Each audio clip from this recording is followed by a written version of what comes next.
नमस्कार साथियों, मैं सुधांशु तिवारी अद्वैत आईएएस के इस ऑनलाइन प्लेटफॉर्म पे आप सभी का स्वागत करता हूं। आइए शुरू करते हैं आज का करंट अफेयर का कार्यक्रम, जहां पे हम लोग करंट अफेयर के जो पिछले 24 घंटे के अपडेट हैं हम उनको जानेंगे और साथ ही साथ हम ये भी जानने का प्रयास करेंगे कि वो अपडेट्स हमारे यूपीएससी के लिए कितने ज्यादा इम्पोर्टेंट है।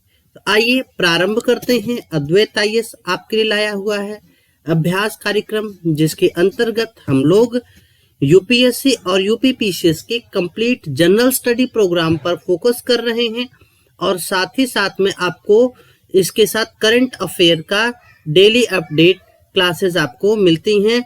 तो जुड़े रहिए अद्वैत आईएएस के साथ में। चैनल को सब्सक्राइब करिए अगर नए हैं, वीडियो को लाइक करिए। अपनी बात हम तक पहुंचाने के लिए आप वीडियो के जो कमेंट कर सकते हैं। तो चलिए प्रारंभ करते हैं। इसका पीडीएफ पाने के लिए आप लोग हमारे व्हाट्सएप या टेलीग्राम चैनल को ज्वाइन कर सकते हैं। तो चलिए प्रारंभ करते हैं। तो हमारा पहला जो न्यूज है वो रक्षा मंत्री ने जो हमारे स्टार भाला फेंक खिलाड़ी हैं नीरज चोपड़ा, उनको प्रादेशिक सेना में लेफ्टिनेंट कर्नल की मानक पद औपचारिक प्रतीक चिन्ह प्रदान किया है। ठीक है, कब दिया? तो ये 22 अक्टूबर 2025 को दिया।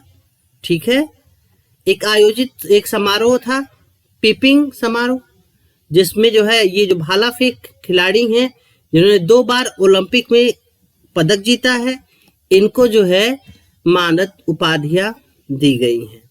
ठीक है, तो आप देखेंगे कि 2016 में ये सेना में भर्ती हुए लेफ्टिनेंट कर्नल मानक नीरज चोपड़ा ने सेना की राजपुताना राइफल्स में सेवा की है।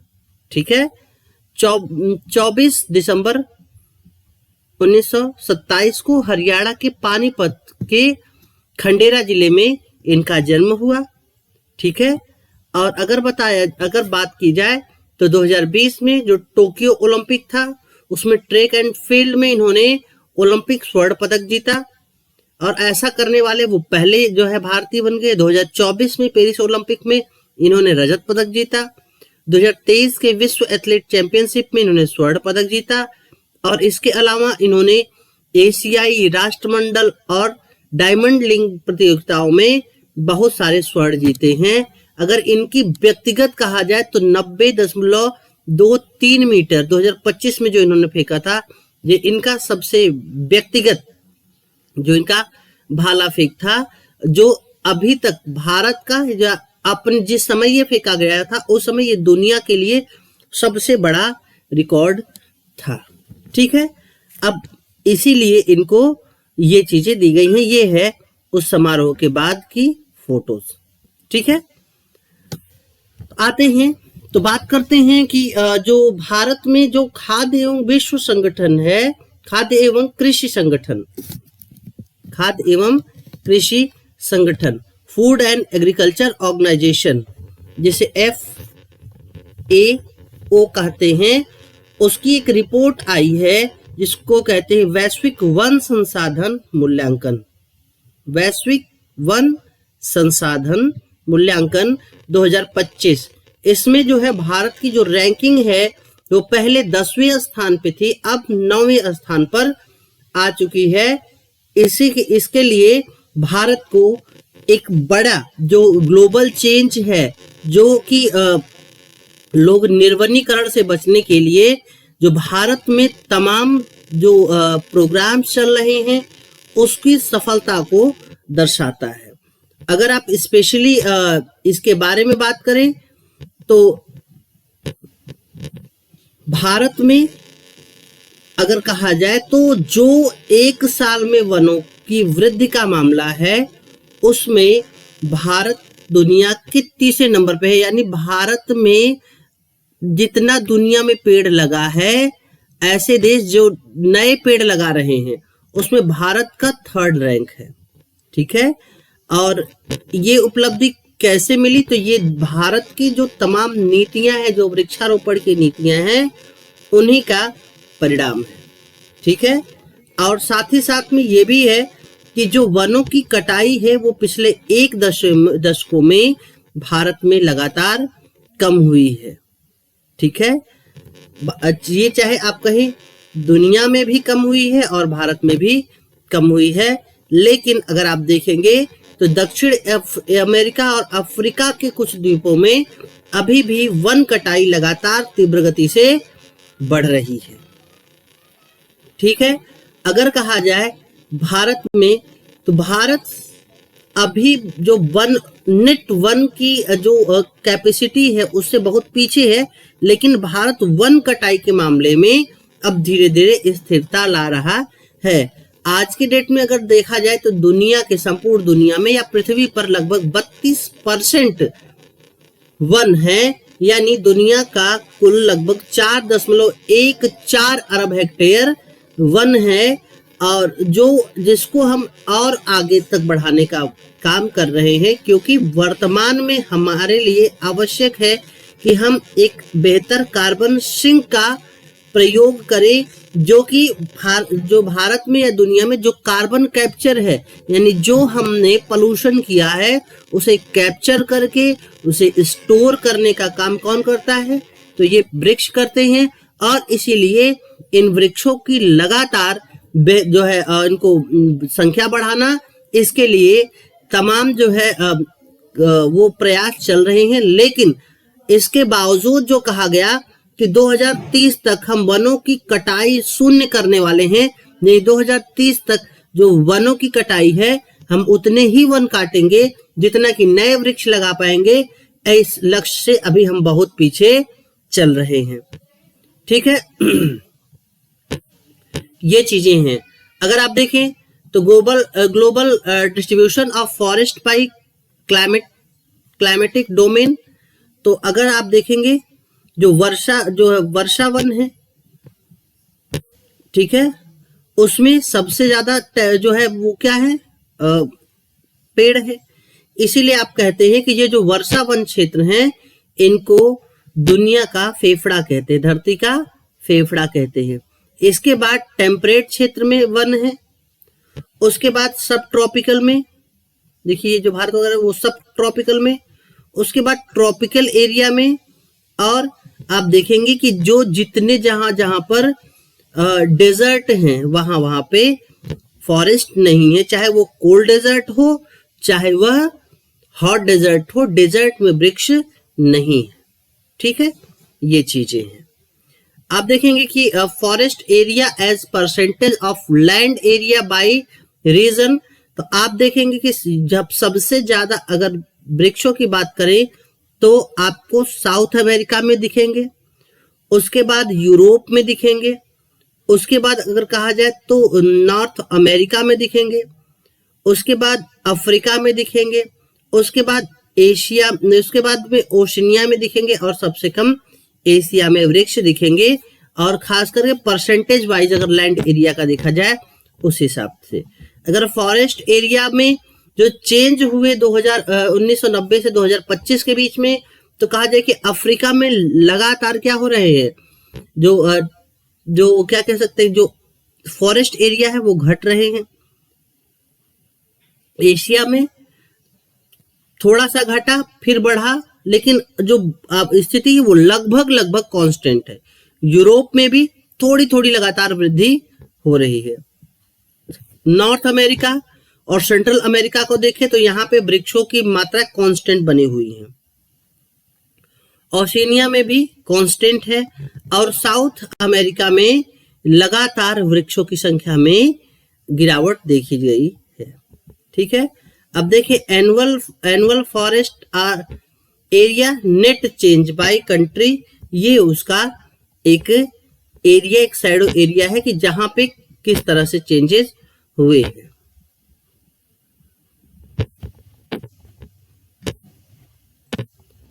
एक्चुअल में आपका जो मैंने ऑनलाइन क्लास लिया है वो इंटरनेट की वजह से बफरिंग बहुत ज्यादा कर रहा है, तो वो क्लासेस आपकी भी मैंने रिकॉर्डेड अब मैं ले रहा हूँ, वो क्लासेस आपकी हटा दी जाएंगी। लेकिन वही है ना कि इंटरनेट की कनेक्टिविटी को हम क्या ही कह सकते हैं। ठीक है, अगर देखा जाए तो टॉप 10 जो देश हैं टॉप 3 में सबसे ज्यादा रशियन फेडरेशन, उसके बाद ब्राजील, उसके बाद कनाडा, और उसके बाद में यूनाइटेड स्टेट अमेरिका, उसके बाद चाइना, उसके बाद में कांगो, उसके बाद में ऑस्ट्रेलिया, उसके बाद इंडोनेशिया, उसके बाद इंडिया, उसके बाद पेरू। तो ये टॉप 10 कंट्रीज हैं जो फॉरेस्ट एरिया में 2025 में है। ठीक है, अब चलते हैं आगे। जाक्सा जो है JIMEX 2025 सैन्य अभ्यास जो कहाँ हुआ? जापान में हुआ। ठीक है, कहाँ हुआ? जापान में हुआ। किसके किसके बीच का ये युद्ध अभ्यास है? तो ये भारत और जापान के बीच का युद्ध अभ्यास है। कौन करता है? तो ये नौसेना का यानी जल सेना का अभ्यास है। भारत की तरफ से किसने भाग लिया? तो INS सहाद्री ने भाग लिया। ठीक है, ये चीजें आपके लिए इंपॉर्टेंट हैं।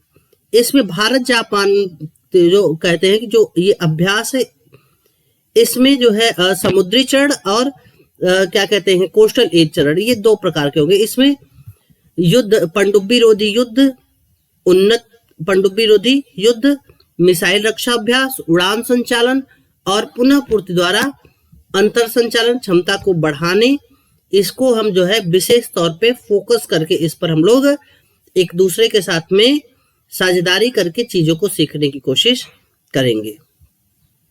कहाँ हो रहा है? तो जापान के योकोशिका बंदरगाह पे हो रहा है। और ये जरूरी क्यों है? क्योंकि अगर आप देखेंगे तो हिंद प्रशांत क्षेत्र में जो चाइना की गतिविधि है उसको आप देखेंगे, उससे न केवल भारत बल्कि जो है आप जापान भी परेशान है। तो इसलिए यहाँ पर जो हिंद प्रशांत के क्षेत्र में जहाज और लंबी दूरी की तैनाती के दौरान महत्वपूर्ण गतिविधियों को हम लोग लगातार प्रैक्टिस कर रहे हैं, जिससे हम चाइना को क्या कर सके, इस रीजन में काउंटर कर सके।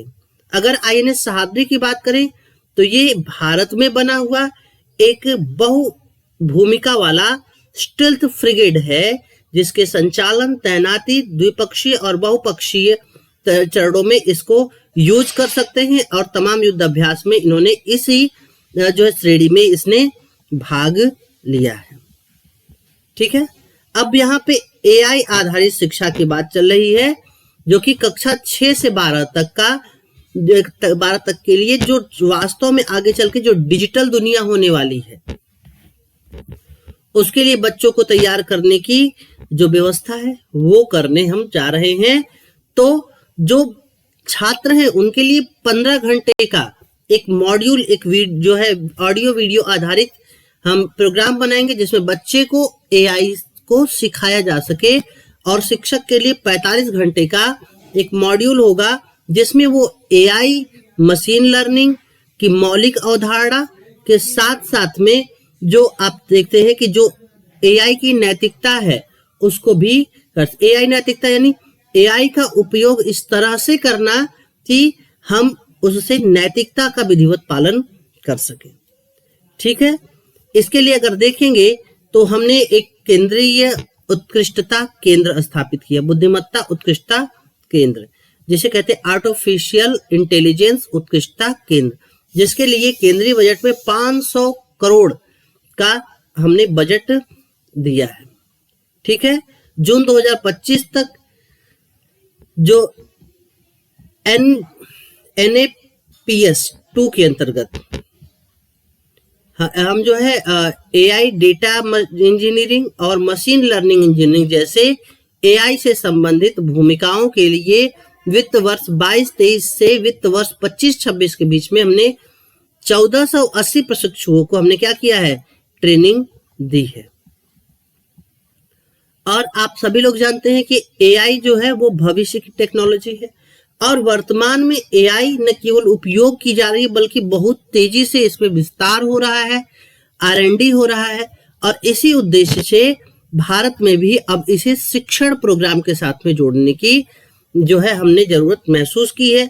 और खास करके स्किल इंडिया जैसे जो वर्तमान में जो स्किल विकसित करने के लिए एक बड़ा योजना बन गया है, उसमें हम लोगों को AI के माध्यम से जो है AI को सिखा रहे हैं और AI के माध्यम से लोगों को सशक्त करने का भी प्रयास कर रहे हैं।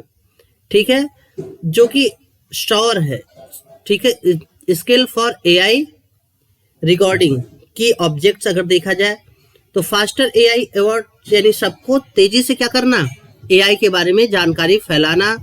इसके लिए जो सपोर्ट इकोनॉमिक है, सेल्फ रिलायंस है, उसको विकसित करना और बिल्ड अ टेक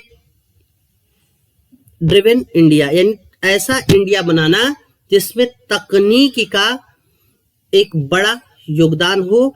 हम लोग इस पर लगातार काम कर रहे हैं। अब एआई की जागरूकता को बढ़ावा देने की बात करें तो एक मिनट में चार्ज में लगा लूं, शायद लैपटॉप डिस्चार्ज हो गया है।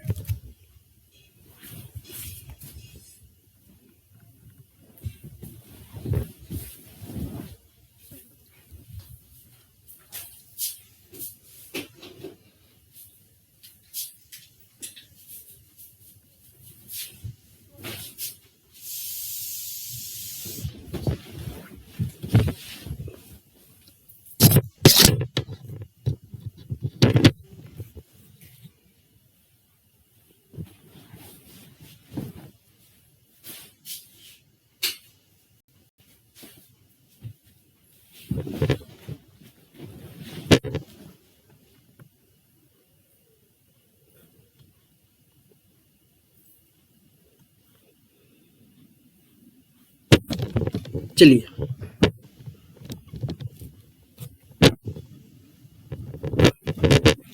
हाँ, तो डिस्टरबेंस को खत्म करते हैं और आगे बढ़ते हैं। तो एआई की जागरूकता को बढ़ावा देना बच्चों में, ये इसका एक प्रमुख ऑब्जेक्ट है। आर्थिक निर्भरता का समर्थन करना और तकनीकी संचालित भारत का निर्माण करना, ये 3 आपको इस प्रोग्राम के तहत मिलेंगे जो हमारा लक्ष्य है। ठीक है, इसमें हमने module for technology, AI for education independent, हमने 45 ईयर का मॉडल बनाया है, 45 घंटे का मॉडल बनाया है बच्चों के जो टीचर्स के लिए। ठीक है, इसमें हम लोग क्या करेंगे, एआई अवेयर करेंगे, फिर जो क्या करेंगे एआई टू एक्वायर, तो हमने एआई को यूज करना लोगों को सिखाएंगे और फिर एआई को इंस्पायर होना यानी एआई को किस तरीके से हम यूज करें, इसके लिए लोगों में एक जागरूकता फैलाने का काम करेंगे। ठीक है, तो यही चीजें हैं, हालांकि ये चीजें बहुत ज्यादा इंपॉर्टेंट नहीं, लेकिन आपको एक बार मैंने इसको वो क्यों डाला है, क्योंकि आप स्किल डेवलपमेंट या एजुकेशन से रिलेटेड कोई क्वेश्चन आए तो आप उसमें इसका बेहतर उपयोग कर सके। ठीक है, अब आते हैं अगले न्यूज पर। चीन ने डब्ल्यूटीओ में भारत की ईवी सब्सिडी को चुनौती दी है। क्यों? क्योंकि भारत जो है लगातार ईवी को भारत में बढ़ाने के लिए यानी इलेक्ट्रिक व्हीकल्स को भारत में बढ़ाने के लिए सब्सिडी दे रहा है। जैसे फेम इंडिया है, पीएम ई ड्राइव इंडिया है। ठीक है, एडवांस केमिस्ट्री सेल और बैटरी उत्पादन के लिए हम लोग जो प्रोत्साहन के लिए योजनाएं दे रहे हैं, तमाम छूट है। और कई राज्य जैसे कर्नाटक ईवी पर अतिरिक्त सब्सिडी दे रहा है, कुछ टैक्स छूट दे रहा है, उनके रजिस्ट्रेशन शुल्क में कटौती कर रहा है। इससे क्या हो रहा है कि जो ईवीज है, जो खास करके इंडिया मेड ईवीज हैं, उस पर ये जो है दी जा रही हैं। तो भारत में ईवी और खास करके इंडिया मेड ईवी का बहुत तेजी से प्रसार हो रहा है। इससे क्या है कि चीन को समस्याएं लगातार हो रही है। क्यों? क्योंकि अगर बैटरी बनाने को ही हमने सब्सिडाइज कर दिया, पूरे आप देखेंगे ईवी में जो सबसे ज्यादा पैसा लगता है वो बैटरी बनाने में होता है, और मैंने बैटरी के क्या कर दिया, कंपोनेंट बनाने में भी सब्सिडी दे दी, बैटरी बनाने में भी सब्सिडी दे दी। तो क्या होगा, हमारा बैटरी जो बन के आएगा वो सस्ता होगा, और सस्ता होगा तो हम मार्केट में उसे आसानी से बेच पाएंगे। सस्ती हमारी बैटरी होगी तो हम ज्यादा प्रतिस्पर्धात्मक होंगे। इसी को लेकर के चीन गया है भारत के खिलाफ विश्व व्यापार संगठन। ठीक है, उसने कहा कि जो है इलेक्ट्रिक वाहन ईवी और बैटरी से सब्सिडियां घरेलू निर्माताओं को अनुचित प्रतिस्पर्धात्मक लाभ दे रहे हैं। तो जैसे फेम इंडिया में हमने जो है जो बनाने वाले ईवीज बनाने वाले हैं उनको हमने फायदा पहुंचाने की कोशिश की। ठीक है, तो ये सारी चीजें हैं, इसी को लेकर के चीन चला गया है। तो चीन ने दावा किया है कि भारत की सब्सिडियां WTO की प्रतिबद्धताओं का उल्लंघन करती हैं, जिसमें राष्ट्रीय उपचार का सिद्धांत शामिल है। राष्ट्रीय उपचार का सिद्धांत क्या है कि आप अगर आपने इकोनॉमी खोला है तो आप अगर अपनी कंपनियों को सब्सिडी दे रहे हैं तो आप सेम स्थिति विदेशी कंपनियों के साथ भी करेंगे। यही राष्ट्रीय उपचार का सिद्धांत। इसके अनुसार आयातित वस्तुओं को बाजार में प्रवेश करने के बाद में घरेलू वस्तुओं का मुकाबला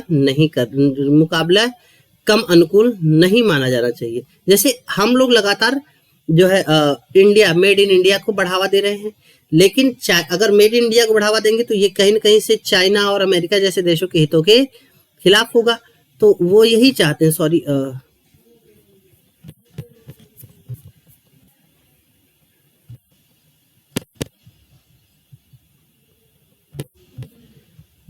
तो ऐसे जो है उनके हितों के खिलाफ होगा। इसीलिए जो है चीन ने दावा किया है कि सब्सिडियां प्रतिबंधित आयात प्रतिस्थापन सब्सिडी का रूप ले रही हैं। यानी हम लगातार क्या कर रहे हैं, आयात को प्रतिबंधित कर रहे हैं अपनी सब्सिडियों के माध्यम से, जो कि एक जो है एक गैर जो WTO की जो है सब्सिडी और प्रतिकार उपाय समझौते हैं उसका उल्लंघन कर रहा है, ये चीन कह रहा है। ठीक है, तो ये चीजें हैं। लेकिन हाँ, हम लोग कहते हैं ना कि चीन इंटरनेशनल बातों को नहीं मानता, चीन चाहता है कि दूसरे माने। हालांकि पुरानी कहावत है कि समर्थ को नहीं दोष गोसाई, अगर आप समर्थ हैं तो आपको कोई दोष नहीं है। तो ये चीजें हैं, तो ये देखते हैं कि क्या होता है, लेकिन भारत पे इस कोई विशेष प्रभाव पड़ने वाला नहीं। आते हैं, बात करते हैं इंडियन वुल्फ का। ठीक है, वर्तमान में भारत और पाकिस्तान में पाया जाता है। इसे IUCN द्वारा एक नई और प्रविष्ट प्रजाति के रूप में मान्यता दे दी जानी है। ठीक है, कौन सा? भारतीय भेड़िए पहले ग्रे वुल्फ, उसका साइंटिफिक नाम कैनिस लुपस, ठीक है, कि सामान्य प्रजाति में शामिल किया गया था। लेकिन आनुवांशिक अध्ययनों से यह स्पष्ट हुआ कि जो इंडियन वुल्फ है इसकी वंशावली बहुत पहले ही अलग हो गई। यह विश्व की सबसे प्राचीन जीवित भेड़िया वंशावलियों का प्रतिनिधित्व करता है। ये कहाँ रहते हैं? वन में रहने वाली प्रजातियों के विपरीत ये कहाँ रहते हैं? ये अर्धशुष्क खुले आवासों में रहते हैं, मैदानी या झाड़ियों इलाकों में रहते हैं। वे अक्सर भूमि उपयोग नीति में बंजर भूमि के रूप में गलत वर्गीकृत किया जाता है। यानी जो बंजर भूमि है वहां पर जो छोटे छोटे वन हैं, छोटे छोटे झाड़ियां हैं, वहीं पर ये लोग रहते हैं। ये इंडियन वुल्फ जो कि 5 से 13 साल तक जिंदा रहता है। वेट होता है 17 से 25 किलो। इंडियन सब कॉन्टिनेंट में बिहार, झारखंड, छत्तीसगढ़, राजस्थान, गुजरात, मध्य प्रदेश, उत्तर प्रदेश, महाराष्ट्र, कर्नाटका, आंध्रा, तमिलनाडु, तेलंगाना, ओडिशा और वेस्ट बंगाल में रहता है। Up to south west India तक रहता है। ये कहाँ रहता है? घास के मैदानों में रहता है, कुछ छोटे छोटे जंगली एरिया में रहता है। ठीक है, ये जंगलों में नहीं रहता है। ठीक है, ये एक सोशल एनिमल है। क्या करता है? ये करता है कि जो छोटे छोटे जीव हैं उनको मारता है और उनको खाता है। ठीक है, इसका प्रभाव क्या पड़ेगा? IUCN की जो रेड लिस्ट में जो संवेदनशील लिस्ट है उसमें इसको जोड़े जाने की संभावना है। और भारत में वन्य जीव संरक्षण अधिनियम 1972 की अनुसूची में इसको शामिल किया गया है। इसका अगर पारिस्थितिक महत्व देखें तो ये घास के मैदानों में रहता है जहां ग्रेट इंडियन बस्टर्ड और ब्लैक बक जैसी प्रजातियां पाई जाती हैं। इसे एक विशिष्ट प्रजाति के रूप में मान्यता देने से घास के मैदान को संरक्षण मिल सकता है, यानी उनके संरक्षण को बढ़ावा भी मिल सकता है। इनको खतरा क्या है कि जो रास्ते बन रहे हैं, जो राजमार्ग बन रहे हैं, औद्योगिक परियोजनाएं चल रही हैं, इससे जो है इनका आवास खत्म हो रहा है, इनके जो शिकार हैं उनकी संख्या लगातार घट रही है, इनके आवास का विखंडन हो रहा है। इससे क्या हो रहा है, इनकी संख्या लगातार कम होती चली जा रही है। ठीक है, अब फास्टैग वार्षिक पास योजना है तो मुआवजा पोर्टल, तो मुआवजा पोर्टल किसके लिए है, तो फास्टैग के वार्षिक पास योजना के लिए। याद रखिएगा, मुआवजा पोर्टल और कुछ के लिए नहीं है। किसका पोर्टल है, तो सड़क परिवहन और राजमार्ग मंत्रालय का पोर्टल है। ये टोल परिचालन को बढ़ाने के लिए मुआवजा पोर्टल का प्रारंभ किया। तो मुआवजा पोर्टल किसके लिए है, सड़क परिवहन और राजमार्ग मंत्रालय द्वारा बनाया गया है। आप कहीं जो है कल्याण मंत्रालय, परिवार कल्याण मंत्रालय, समाज सुधार मंत्रालय, उसके लिए मत कहिएगा। ये क्या है, एक समर्पित अधिकारियों को फास्टैग वार्षिक पास योजना के लिए राजस्व साझाकरण की देखरेख करने हेतु सशक्त करेगा, जिससे टोल ऑपरेटर के सामने आने वाले राजस्व घाटे पर संघर्ष में काफी कमी आएगी। अभी आपने कुछ दिन पहले ये योजना आई थी अगस्त 2025 में, जो निजी वाहन के लिए 1 वर्ष के लिए 3,000 रुपए दीजिए और आप जो है 200 बार क्रॉस करिए क्या कोई भी टोल बूथ। ठीक है, तो ये एक बेहतर योजना के रूप में माना गया था। तो बार बार रिचार्ज करने का, जो फास्टैग रिचार्ज करने की आवश्यकता क्या हो गई, कम हो गई। पारदर्शी एनपीसीआई का समर्थन मिला, इसे लेन देन को सुनिश्चित किया तो टोल के भुगतान को आसान बनाया, जिससे सुगम डिजिटल आवागमन को बढ़ावा मिला। ठीक है, वार्षिक पास फिलहाल राज्य मार्ग पर नहीं लेकिन फास्टैग पर लागू है। यदि राज्य पास प्रणाली लागू करता है तो वो तकनीकी सहायता प्रदान की जाएगी, ये केंद्र ने कहा। यानी राज्य के रास्ते पर नहीं, जैसे ये अगर राज्य मार्ग है तो इस पर नहीं, लेकिन अगर बगल में कोई ऐसा रास्ता है जो कि केंद्र सरकार द्वारा निर्मित है तो उस पर ये लागू होगा। इसमें क्या है, ये इलेक्ट्रिक टोल संचार संग्रहण, आप देखते हैं कि गाड़ियों के सामने शीशा पे इतना छोटा सा फास्टैग लगा रहता है, जो रेडियो फ्रिक्वेंसी आइडेंटिफिकेशन को तकनीक को यूज करता है और उसके द्वारा हम गाड़ी को आइडेंटिफाई कर लेते हैं। और इस फास्टैग को या तो आप रिचार्ज करिए या तो अपने बैंक अकाउंट के साथ में जोड़िए। अब जैसे ही आप जोड़ेंगे तो ऑटोमेटिक कैशलेस भुगतान एनपीसीआई के साथ में हो जाएगा। ठीक है, तो ये चीजें हैं। जैसे कि हमने लगाया फास्टैग, अब जैसे ही फास्टैग से हम जाएंगे किसी टोल बूथ के पास में, तो एंटीना क्या करेगा, इसका डाटा लेगा और रिकॉर्डर इस डाटा को क्या करेगा, वायरलेस तरीके से इसको आगे प्रोसेस करेगा और ये कंप्यूटर बेस्ड सिस्टम के माध्यम से आपका डाटा भी संग्रहित हो जाएगा और एनपीसीआई के जरिए आपने रिचार्ज किया है चाहे उससे, चाहे आपने बैंक अकाउंट से लिंक किया है उससे पैसा कट जाएगा। ठीक है, ये चीजें।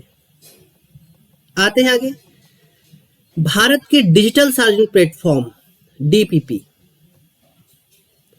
तो आरबीआई के जो गवर्नर हैं उन्होंने यूपीआई और modular open source artificial platform MOSIP, modular open source identity platform, कभी कभी शॉर्ट फॉर्म देके फुल फॉर्म भी पूछता है, तो याद रखिएगा। जैसे डिजिटल नवाचारों को वैश्विक सार्वजनिक वस्तु बनाने के भारत के दृष्टिकोण पर प्रकाश डाला है तथा डिजिटल पब्लिक प्लेटफॉर्म डीपीपी पर अंतर्राष्ट्रीय सहयोग के लिए देश की प्रतिबद्धता की पुष्टि की है।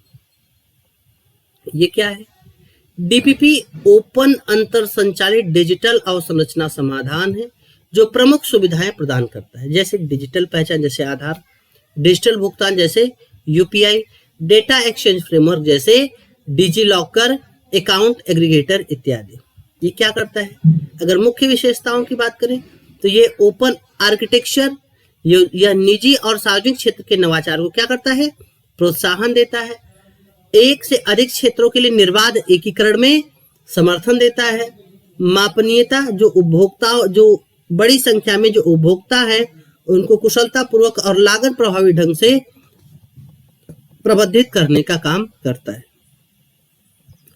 अगर डीपीपी में देखें तो जो भारत की स्थिति है वो वैश्विक नेता के रूप में है। जैसे हमने यूपीआई जैसे प्रणालियां अगर देखा जाए तो फ्रांस, सिंगापुर, श्रीलंका में यूपीआई का लेन देन लगातार बढ़ रहा है। यूपीआई की लेन देन की मात्रा अगर देखें तो मात्रा में 1% की वृद्धि जीडीपी में 0.03% की वृद्धि के साथ संबंधित है। अगर यूपीआई लेन देन में 1% वृद्धि होती है, जीडीपी में 0.03% की वृद्धि हो जाएगी। ठीक है, मोशिप क्या है? तो यह एक राष्ट्रीय डिजिटल पहचान प्रणाली को निर्माण करने के लिए निशुल्क, सुरक्षित और स्केलेबल प्रणाली है, जिसे आईआईटी बेंगलुरु द्वारा विकसित किया गया था। 27 देश द्वारा अपनी डिजिटल पहचान को डिजाइन और प्रतिबंधित करने के लिए इसे अपनाया जा रहा है या इस पर विचार किया जा रहा है। ठीक, चलिए आगे चलते हैं। एक समस्या आई, 6 पॉकेट सिंड्रोम। ये चर्चा में तब आया जब एक बच्चा था। ठीक है, वो बच्चा क्या हुआ कि वो गया था कौन बनेगा करोड़पति के सेट पर अमिताभ बच्चन के सामने। उसके सामने जो ओवर क्या कह सकते हैं, ओवर कॉन्फिडेंस बार बार जो है उसने दिखाया। ठीक है, और इस बहुत ज्यादा आत्मविश्वास व्यवहार ने, जो कहते हैं जनरेशन अल्फा जिसे कहते हैं, उसमें ओवर इंडल्जेंट पेरेंटिंग यानी अत्यधिक लाड प्यार के साथ में जो हमने बच्चों का पालन पोषण किया है, यानी बच्चे को हमने सिखाया नहीं, हमने लाड प्यार में वो जो भी कह सकता था वो उसने कहा, हमने उसे लाड प्यार में ले लिया। तो वास्तव में कहा गया कि ये एक सिंड्रोम है, बच्चे में सोचने समझने, सोच के बोलने की क्षमता धीरे धीरे खत्म हो जाती है। तो ये क्या है? तो आप कहते हैं कि ये जब माता पिता या दादा दादी अत्यधिक प्रेम करने लगे, तो इसमें जो उसे क्या होता है ना कि जब अत्यधिक प्रेम करते हैं तो जो बच्चा है ना, वो जो जैसे मान लीजिए कि अगर उसको टॉफी मांगना है तो वो टॉफी को मांगेगा नहीं, वो ऑर्डर देगा, वो हक से जताएगा मुझे टॉफी दे दो। यानी उसकी भावना पूरी हो जानी चाहिए, उसमें किसी प्रकार का अनुशासन, धैर्य और सहानुभूति जैसी चीजें नहीं है। यानी चाहिए तो चाहिए। ये क्या है?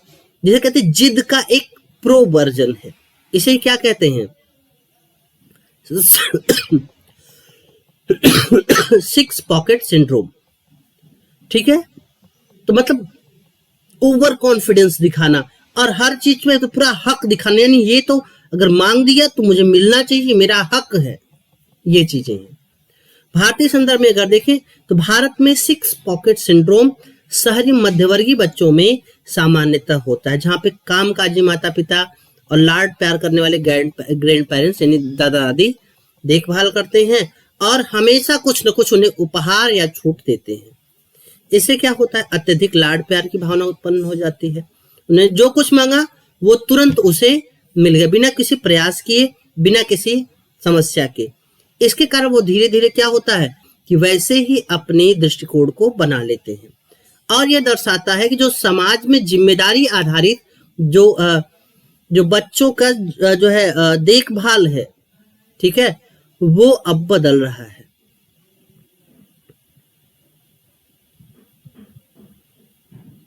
एरविन गॉफमैन ने इसे नाटकीय दृष्टिकोण बताया। यह बताता है कि आधुनिक बच्चे परिवार में मीडिया का प्रभाव ऐसी भूमिका निभाना चाहते हैं जो स्वीकृति को आकर्षित करें बजाय चरित्र के निर्माण के। यानी उन्हें क्या करना है, वो अपना नहीं देखते, बल्कि उन्हें जो चाहिए, जो उन्होंने देख लिया, जो चाहिए वो किसी भी कीमत पर चाहिए, माँ बाप कहीं पर से लाके दे। ठीक है, इससे क्या होता है कि जो समस्या, जो बाल मन पे एक जो सहनशीलता है बच्चों की, वो कम हो रही है। इससे क्या होता है कि जब छोटी सी भी अगर उनके ऊपर भार पड़ता है तो वो सुसाइड की तरफ बढ़ जाते हैं। और ये बार बार पुरस्कार की जीतने की बात नहीं करते, पुरस्कार मांगने क्यों? क्योंकि इन्होंने जो भी मांगा वो उन्हें मिल गया, तो अब उनको किसी चीज को मांगने के लिए ज्यादा वो जो क्या कहते हैं अभ्यस्त है, न कि वैसा काम करने के लिए। इसलिए जैसे अब धैर्य देखिए, सहानुभूति कहिए, आत्मनियंत्रण कहिए, ये चीजें उनमें नहीं है। इससे क्या होगा कि जो क्या कहते हैं, जो बच्चों को दबाव है, जो असफलता है, उसको वो सह नहीं पाता है।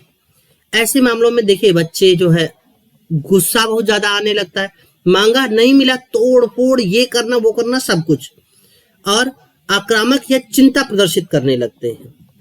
बच्चे अहंकारी व्यवहार पैदा करते हैं। बाद में अगर चीजें नहीं होती तो वो अपने दिमाग को शांत करने के लिए मारने पीटने, यानी सोचिए छोटा सा बच्चा अगर 12 साल 15 साल का बच्चा अपने पापा का पिस्टल लेके स्कूल में चला जा रहा है, तो ये क्या प्रदर्शित कर रहा है, उसमें आक्रामकता बढ़ गई है, और फिर वो नशे की तरफ भी ज्यादा प्रभावित हो जाता है। तो यानी अभी वर्तमान में जो एक्स्ट्रा पेरेंटिंग है वो बच्चों के लिए एक बड़ी समस्या लेकर आई है। अगर आप देखें तो कौन कौन सी चुनौतियां इस समय बच्चे में ऐसे हो रही हैं, तो वो किसी भी चीज के लिए उन्हें तुरंत समाधान चाहिए, अधीरता है, उन्हें कुछ चाहिए तत्काल चाहिए, उन्हें तत्काल सेटिस्फेक्शन चाहिए। जैसे उन्होंने रील स्क्रॉल किया और जो दिमाग में था वो रील में देखा, नहीं तो फिर आगे बढ़े, नहीं तो फिर आगे बढ़े। ये कहते हैं ना कि हमने जो है अपने दिमाग को, जैसे अगर हमने जो है एड्रेनलिन, एक वीडियो देखा एड्रेनलिन, दूसरा एड्रेनलिन हमारे दिमाग में सिक्रेट हुआ, हमें खुशी हुई, यानी अगर किसी वीडियो को नहीं हुआ तो हम तुरंत इसको क्या करते हैं, स्क्रॉल कर देते हैं। तो ये हमारे दिमाग को एड्रेनलिन, जिसे आप कहते हैं खुशी का हार्मोन, उसके लिए ये क्या कह सकते हैं, अभ्यस्त बना देता है। हम उसके बिना नहीं रह सकते। इसलिए देखेंगे बच्चे, मोबाइल हो गया, कार्टून हो गया, उसके बिना वो कुछ काम ही नहीं करते, क्योंकि उनकी जिद है कि उन्हें चाहिए, तभी वो दूध पिएंगे। इससे बच्चों में धैर्यता कम हो जाती है, दृढ़ता कम हो जाती है, और इससे अगर वो असफल होते हैं कभी, तो उनकी सहनशीलता क्या हो जाती है, कम हो जाती है। इसीलिए असफलता में वो सुसाइड की तरफ, नशे की तरफ, आक्रामकता की तरफ बढ़ जाते हैं। ठीक है, अब सोचिए कि अगर बच्चा है, जो चाहिए उसे तुरंत मिल जा रहा है, तो उसे क्या होगा कि वो अत्यधिक आत्मविश्वासी और हकदारी आ जाएगा। इसके परिणाम स्वरूप आप देखेंगे उसमें विनम्रता, अगर उसका कोई बुराई करता है तो उसे वो स्वीकार करने में, क्योंकि माता पिता उसे डांटे नहीं है, अगर कोई दूसरा बुराई करता है तो उसे स्वीकार करने में उसे कठिनाई होती है, वो भड़क जाता है, और उसे जो है क्या है ना कि उसका अपना ही एक अलग ईगो अपने दिमाग में काम करने लगता है। तो ये कहीं ना कहीं से बच्चों के लिए एक बड़ी समस्या बनकर उभर रहा है। और जैसे इससे बच्चों में क्या है कि जो समाज में एक दूसरे के प्रति जो अनुशासन है, जो व्यवहार है, मुझे याद है कि आज भी हम लोग जितना क्या कहते हैं ना परिवार, उतने ही हमारे जो आसपास के जो हमारे बड़े पापा हैं, दादाजी हैं, उनका उतना सम्मान बच्चे सम्मान नहीं कर रहे हैं। क्यों? क्योंकि उन्हें ऐसा सिखाया नहीं, क्योंकि जो ओवर पेरेंटिंग हो जा रही है। ठीक है, अब इसे बिना फिल्टर वाले जो ऑनलाइन कंटेंट हैं, उनसे इनकी भाषा और व्यवहारिकता कुछ भी बोल रहे हैं। जैसे आप आज देखिए रैप सुन रहे हैं, रैप सॉन्ग में क्या क्या ही सुन रहे हैं।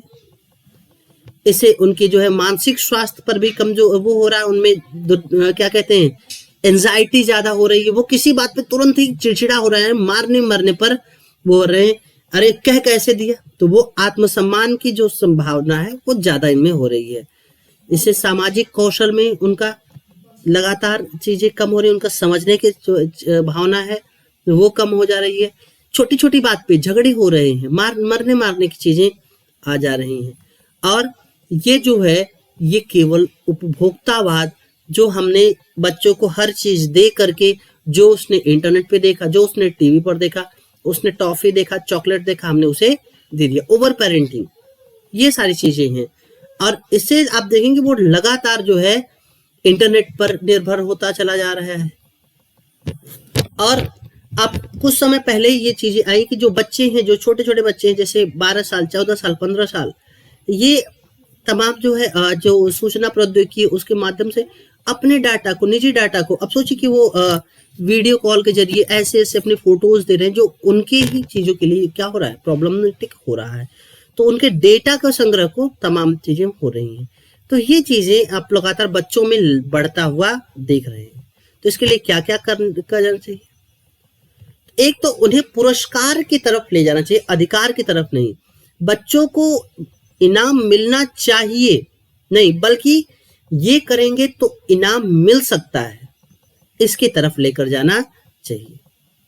खास आगे उनके जो है विफलता, रचनात्मक आलोचना, समस्या समाधान, माता पिता, दादा दादी वो क्या करे, बच्चों को उन्हें समझाए और उन्हें आवश्यकता पड़ने पर डांटे। ओवर कॉन्फिडेंट होने से उन्हें रोके। कॉन्फिडेंट तो अलग चीज है, लेकिन ओवर कॉन्फिडेंस होने से रोके। भारत में जो राष्ट्रीय बाल नीति है उसको और ज्यादा लचीलापन बनाए। ठीक है, बच्चों में उत्तरदायिता की भावना को, जैसे हम लोग जब छोटे थे तो छोटे छोटे काम हमें दे दिए जाते थे कि ये करना है, ये करके आओ, तो ये करके आओ, तो यानी छोटे छोटे काम, यानी उनमें उत्तरदायित्व, यानी ये उत्तरदायित्व तुम्हारा है, तुम्हें ही करना पड़ेगा। ये चीजें आपको बच्चों में वो करनी होगी। और समाज में किससे क्या बोलना है, कैसे बोलना है। अगर बच्चा किसी के साथ में बदजुबानी कर रहा है, किसी को कुछ भी बोल रहा है, तो इसे स्नेह की सीमा बनाए रखें, यानी अत्यधिक लाड प्यार नहीं। अगर वो अपनी जो है सीमा से बाहर जा रहा है तो उसे आप पनिशमेंट दें, उसे आप सही और गलत बोलने, किससे क्या बोलना है, ये सारी चीजें आपको सिखाएं। और जो बच्चे को जब वो इंटरनेट या टीवी के माध्यम जुड़ रहा है तो उस पर भी आप ध्यान रखें कि वो एक्चुअल में वो देख क्या रहा है। ठीक है, अब आप देखेंगे इसके अलावा अगर गवर्नमेंट की बात करें तो सूचना प्रौद्योगिकी नियम 2021 में राष्ट्रीय बाल अधिकार संरक्षण आयोग के दिशा निर्देश, साइबर धमकी, शोषणकारी सामग्री, ऑनलाइन उत्पीड़न से बच्चों को सुरक्षित करेगी। इसके लिए आपको बच्चों को थोड़ा सा निगरानी करनी होगी। ठीक है, ये सारी चीजें हैं। चलिए तो ये जरूरी क्यों है? क्यों, देखिए एक प्रश्न आया था 2013 में, बच्चों को दुलारने की जगह अब मोबाइल ने ले ली है। यानी अगर हम जो है बच्चा रो रहा है, उसको गोद में उठाना है, तो अब हमने उसको मोबाइल दे दिया, बच्चा मोबाइल लेकर के खेल रहा है।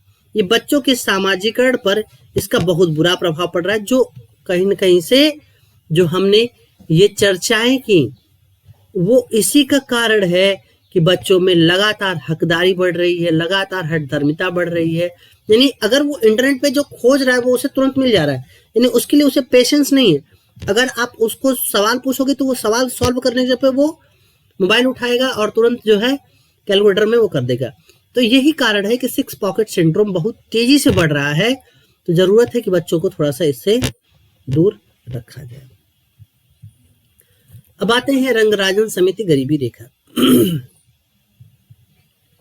तो आरबीआई ने आर्थिक और नीति अनुसंधान विभाग के अर्थशास्त्रियों ने एक पेपर प्रकाशित किया है जिसमें उन्होंने घरेलू उपभोग व्यय सर्वेक्षण 2022-23 का आंकड़ों का उपयोग करते हुए भारत में 20 राज्यों में रंगराजन गरीबी रेखा को अपडेट किया है।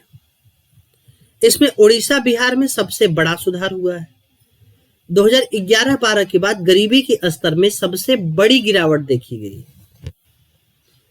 ओडिशा के ग्रामीण गरीबी में 47.8% से घट करके 8.6% तक की गिरावट देखी गई है। बिहार में शहरी गरीबी 50.8% से घट करके अब 9.1% हो गई है। यानी सबसे बड़ा सुधार कहाँ हुआ है? उड़ीसा और बिहार में। सबसे कम गिरावट अगर देखा जाए तो केरल और हिमाचल प्रदेश में। यहाँ पे पहले ही गरीबी कम थी तो गरीबी क्या ही कम होगी। और ठीक है, अगर ग्रामीण और शहरी क्षेत्र में चरम सीमाएं देखा जाए तो जो है 22-23 में ग्रामीण गरीबी हिमाचल प्रदेश में सबसे कम यानी 0.4% तथा छत्तीसगढ़ में सबसे अधिक यानी 25.1% थी। शहरी गरीबी तमिलनाडु में सबसे कम 1.9% थी और छत्तीसगढ़ में ये 13.3%, यानी तमिलनाडु में सबसे कम 1.9 और छत्तीसगढ़ में सबसे अधिक 13.3%। ठीक है, ये चीजें हैं। हाईएस्ट 3 पॉवर्टी लाइन, तो रूरल में दिल्ली देखा जाए, हरियाणा और पंजाब 2022-23 में, 2011-12 में भी इनकी स्थिति देखी जाए।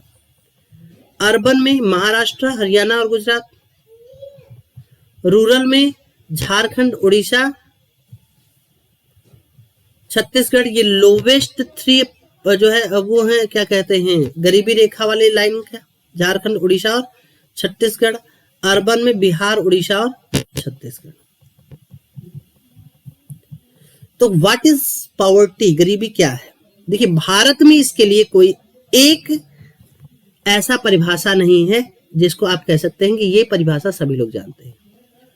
तो विश्व बैंक के अनुसार गरीबी सुख सुविधा का स्पष्ट अभाव है। गरीब वे लोग हैं जिनके पास न्यूनतम सीमा से ऊपर उठने के लिए पर्याप्त आय या उपभोग नहीं है। नीति आयोग के अनुसार गरीबी रेखा बुनियादी और सामाजिक रूप से स्वीकार्य आवश्यकताओं को पूरी करने के लिए आवश्यक न्यूनतम व्यय निर्धारित करके मापा जाता है और गरीबी अनुपात इस रेखा से नीचे रहने वाले आबादी के हिस्से को प्रदर्शित करता है। विश्व बैंक ने अंतर्राष्ट्रीय गरीबी रेखा को 2.15 अमेरिकी डॉलर प्रतिदिन 2007 में अगर पीपीपी से देखा जाए तो 3 अमेरिकी डॉलर प्रतिदिन 2021 के पीपीपी पर कर दिया। ठीक है, अब गरीबी मापन का महत्व अगर देखा जाए तो पहले अगर गरीबी को आपको दूर करना है तो गरीबी को आपको एड्रेस करना पड़ेगा। इसमें समय के साथ होने वाले परिवर्तनों को भी ट्रैक करना पड़ेगा, निगरानी करनी पड़ेगी और उसके लिए नीतियां बनाना और नीतियों का मूल्यांकन करना पड़ेगा।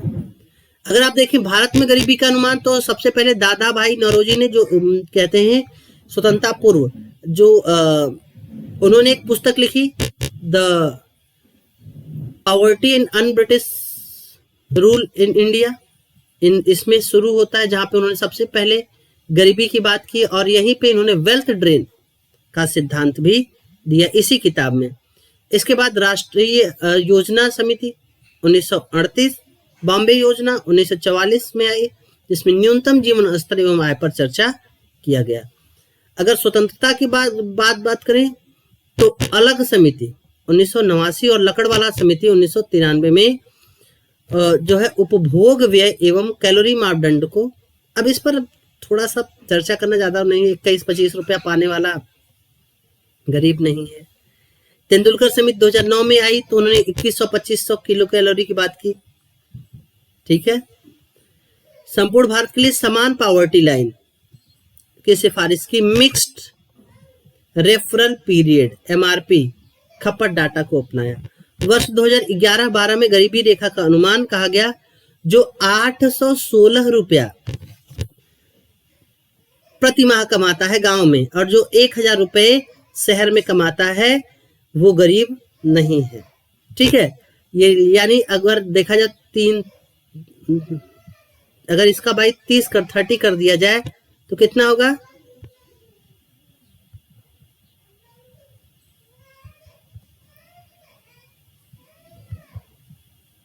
लगभग 21 दशमलव कुछ आएगा ना। तो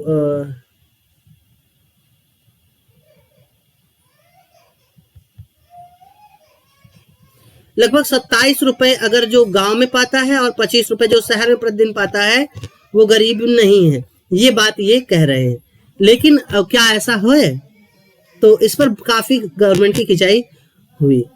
आगे रंगराजन समिति 2014 में जो तेंदुलकर की पद्धति की आलोचना की, अब इन्होंने ग्रामीण और शहरी गरीबी को अलग अलग कर दिया और कहा कि प्रति व्यक्ति जो 972 रुपए ग्रामीण और 1407 रुपए शहरी पाता है वो गरीब नहीं है प्रति माह। अगेन इस पर फिर से कंट्रोवर्सी हो गई। 972 रुपए में कैसे कोई चल सकता है पूरा एक महीना? इसमें बहुत ही भारत में, इसीलिए आप देखेंगे आज के डेट में भी गरीबी के लिए कोई विधिवत मान्यता नहीं है, कोई परिभाषा नहीं है। मल्टी पॉवर्टी की बात करें तो मल्टी पॉवर्टी इंडेक्स यूएनडीपी द्वारा Oxford poverty and human development initiative के साथ मिलकर के 2010 से ये जारी किया जाता है। इसमें आय के आधार पर, आय के साथ में स्वास्थ्य और जीवन स्तर के आधार पर भी बहुआयामी गरीबी मापा जाता है। यानी एक तो इनकम, दूसरा हेल्थ, तीसरा एजुकेशन, चौथा जीवन स्तर। इस 4 जो है सूचकांकों के आधार पर गरीबी को मापा जाता है।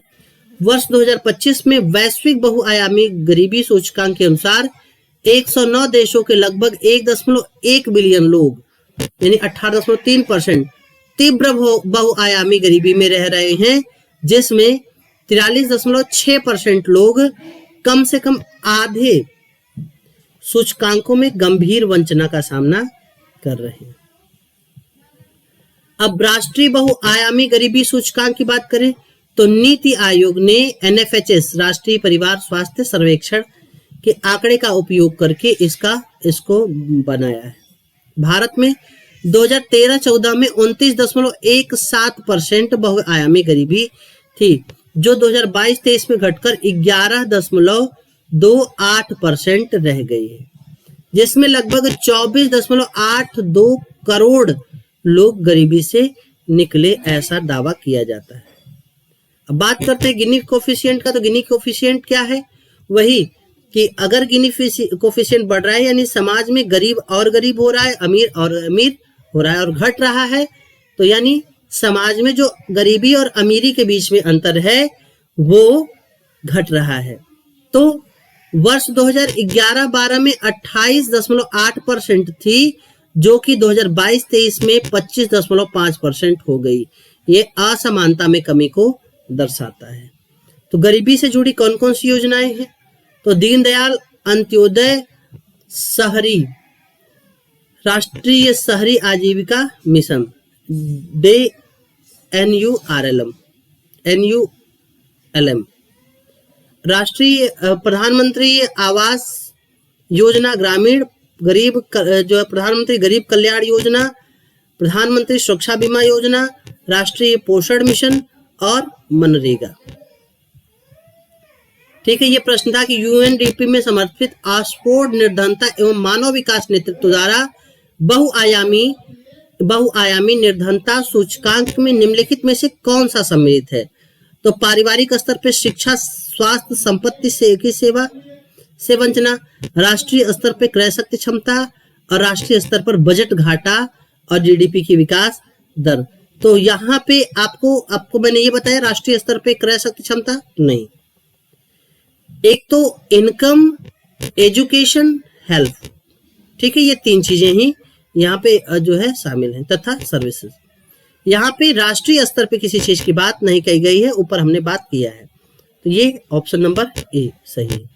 मेंस में आया है निर्धनता और कुपोषण का एक विषाक्त चक्र बनाए रखते हैं। निर्धनता और कुपोषण एक विषाक्त चक्र बनाए रखते हैं, जिसको विशियस साइकिल ऑफ पॉवर्टी कहते हैं। जैसे निर्धन व्यक्ति है, वो आज भी निर्धन है, वो अपने शिक्षा, स्वास्थ्य में बेहतर क्या कहते हैं इन्वेस्टमेंट नहीं कर पा रहा है, तो उसका बच्चा भी क्या होगा? निर्धन होगा। ठीक है, तो इस चक्र को तोड़ने के लिए जो सरकार कदम उठा रही है, जैसे शिक्षा में क्या कर रही है, स्वास्थ्य में क्या कर रही है, हेल्थ में क्या कर रही है, फूड में क्या कर रही है, आप इन चीजों को यहाँ पे लिख सकते हैं। तो ये 2024 का प्रश्न है। तो अगर आपने सोशल जस्टिस पढ़ा है, चाहे मुझसे चाहे किसी अन्य से, तो आप इस प्रश्न को लिखने की कोशिश करिए, और अगर नहीं लिख पा रहे हो तो आप हमसे हो गए, हम इस पर जरूर चर्चा करेंगे। गोरखालैंड वार्ता के लिए वार्ताकार की सरकार ने क्या कर दिया है? नियुक्ति कर दिया है। 11 गोरखा उपजातियों के लिए अनुसूचित जाति का दर्जा सहित प्रमुख मांगों पर दार्जिलिंग पर्वतीय नेताओं के साथ बातचीत करने के लिए वार्ताकार की नियुक्ति कर दी गई है। ठीक है, गोरखालैंड आंदोलन क्या है? तो वास्तव में जो संविधान का अनुच्छेद 3 है, जो केंद्र को ये अधिकार देता है, जो इसको हमने कल पढ़ा था कि वो राज्य के नाम क्षेत्र सीमा में परिवर्तन कर सकता है, और राज्य विधानमंडल की राय बाध्यकारी नहीं है। कल इस पर बात हमने की थी। और आप देखेंगे जो जनजातीय क्षेत्र है, उस पे एथनिसिटी है, तो इससे क्या है कि ये चीजें तनावपूर्ण हो जाती हैं। इसलिए यह मांग केवल राजनीतिक नहीं बल्कि भारतीय संघ के अंदर संवैधानिक समायोजन का भी है कि हम राज्य के ओपिनियन को कितना जो है राज्यों के विभाजन में माने। तो गोरखा जो आप देखेंगे नागालैंड में जो गोरखा हैं वो अलग से गोरखालैंड की बात कर रहे हैं। इसीलिए इनके देखेंगे प्रस्तावित राज्य जो गोरखालैंड है वो दार्जिलिंग, तराई और द्वार के क्षेत्र में पश्चिम बंगाल, यानी आप देखेंगे पश्चिम बंगाल और साथ साथ में आप देखेंगे नागालैंड के कुछ भाग वहां तक लेकर के ये चीजें, ये आप संख्या जो है क्या कहते हैं अनुसूचित जाति के दर्जा की मांग कर रही हैं। इसमें लईस, लिम्बू, गुरुंग, तमांग सहित 11 गोरखा उपजातियों को एसटी की मान्यता मिले और साथ ही इन्हें एक अलग गोरखालैंड राज्य की भी मांग ये कर रहे हैं। ठीक है, और जो अग्निपथ योजना है, अग्निवीर योजना है, उनमें भी इनको जो है ज्यादा वो, क्योंकि कहते हैं ना कि गोरखाओं के इतिहास से भारतीय सेना का इतिहास भरा हुआ है। मुझे याद है कि सैम मोनिक शाह का मैंने एक इंटरव्यू देखा था, तो उन्होंने कहा था कि अगर कोई है जो कहता है कि मुझे मौत से डर नहीं लगता, या तो वो झूठ बोल रहा है या तो वो गोरखा है। एक बड़ी अच्छी उन्होंने कहानी सुनाई थी कि एक बार बटालियन में पूछा गया कि आपको आकाश जो है फ्लाइट से बिठा करके, मतलब हेलीकॉप्टर से बिठा करके ऊंचाई पर ले जाया जाएगा जब वो 1972 का युद्ध चल रहा था और आपको बांग्लादेश पे कूदना है। तो गोरखा रेजिमेंट था, उसमें से करीब 50 लोग थे जिसमें 8-10 लोगों ने हाथ खड़ा कर दिया। ठीक है, और फिर जो लेफ्टिनेंट थे उनको काफी टेंशन, उन्होंने कहा कि अरे जाना है, आपके साथ पैराशूट रहेगा, कूदना है, क्या करना है। तो गोरखाओं ने कहा कि अच्छा पैराशूट लेके कूदना है, तो सभी ने हाथ खड़ा कर दिया। यानी वो 8-10 लोग ऐसे थे जो बिना पैराशूट के कूदने के लिए तैयार थे। तो ये है उनकी बातें। अब जो आप देखेंगे तो जब ये गोरखा लोग नागाओं के साथ रहते हैं तो वहां पे एक अल्पसंख्यक हो जाते हैं, तो इसलिए वो चाहते हैं कि एक अलग गोरखालैंड राज्य बनाया जाए। इससे पहले गोरखा नेशनल लिबरेशन फ्रंट के संस्थापक सुभाष घई ने इसका जो है मांग उठाया था। ये आंदोलन लंबे समय से चल रहा है, उनका पूरा इतिहास है। 2017 में आंदोलन चला जब गोरखा जनमुक्ति मोर्चा ने इसका नेतृत्व किया। 104 दिनों तक हड़तालें हुई। 1988 में पश्चिम बंगाल सरकार और Gorkha land new liberation front से के बीच में त्रिपक्षीय समझौता हुआ। इसमें दार्जिलिंग गोरखा हिल्स काउंसिल का गठन होता है। 2011 में गोरखालैंड क्षेत्रीय प्रशासन की स्थापना होती है। ठीक है, और गोरखालैंड क्षेत्रीय प्रशासन का उद्देश्य पश्चिम बंगाल के अंदर प्रशासनिक स्वायत्तता प्रदान करना था, लेकिन बाद में इसकी शक्तियों को सीमित कर दिया गया, तो वो वास्तव में अपने लक्ष्य को प्राप्त नहीं कर पाई। गोरखा आप सभी को पता है नेपाल की एक छोटे से जाति जो अपने साहस, खुखरी वाला, जैसे खुखरी से संबंधित। ठीक है, खुखरी क्या है, तो एक प्रकार का चाकू है जो गोरखाओं के पास रहता है, ऐसे रहता है। किसी को वो खुखरी है तो आपको बंदूक लिए रहिए, गोरखा आपसे निपट लेगा। साहस, निष्ठा और सैन्य सेवा के लिए जाना जाता है। इनका नाम पश्चिम नेपाल के गोरखा राज्य से आया है, जिसकी स्थापना पृथ्वी नारायण शाह ने की थी। एंग्लो नेपाल युद्ध के बाद में ब्रिटिश ने इतना जो है गोरखा इतने जो है क्या कहते हैं अपने इतना धैर्य से लड़े कि बाद में उन्हें भारतीय सेना में भी उनको आमंत्रित किया गया कि आइए आप भारतीय सेना में जाइए। ब्रिटिश काल से ही अभी भी ये लोग आकर के भारतीय सेना में, जो गोरखा रेजिमेंट है वो भारतीय सेना का अभिन्न हिस्सा बन गई है। ये चीजें हैं। ठीक है, अब यूपीएससी में जो प्रश्न आया था कि भारतीय संविधान का आर्टिकल 370 जिसके साथ में हाशिया नोट जम्मू कश्मीर से संबंधित अस्थायी उपबंध लगा हुआ था। अब समझिएगा किस सीमा तक अस्थायी है। भारतीय राज्य व्यवस्था के संदर्भ में इस उपबंध की भावी संभावनाओं पर चर्चा करें। अभी 370A है जो गोरखालैंड वगैरह के लिए है। तो ये प्रश्न अब 370A के संदर्भ में आप लोग चाहें तो लिख सकते हैं। अगर आपको नहीं समझ में आ रहा है तो अगेन आप लोग कांटेक्ट कर सकते हैं। ठीक है, तो दिल्ली बना सबसे प्रदूषित शहर, बधाई हो। भारत ने काबुल में दूतावास बहाल किया। पिछली बार जब जो है तालिबान के जो विदेश मंत्री हैं, जो अमीर खान मुत्तकी हैं, जो भारत आए थे, तभी इसको एस जयशंकर ने इसकी घोषणा की थी। और बेटियों की शिक्षा बदल रही भाग्य, ये बच्चियों की शिक्षा पर एक लेख है, बहुत ज्यादा इंपॉर्टेंट नहीं, हाँ वन टाइम इसको आप पढ़ सकते हैं। ठीक है, चलिए आज के इस सेशन में इतना ही करते हैं, मिलते हैं फिर बात करते हैं। तब तक के लिए नमस्कार।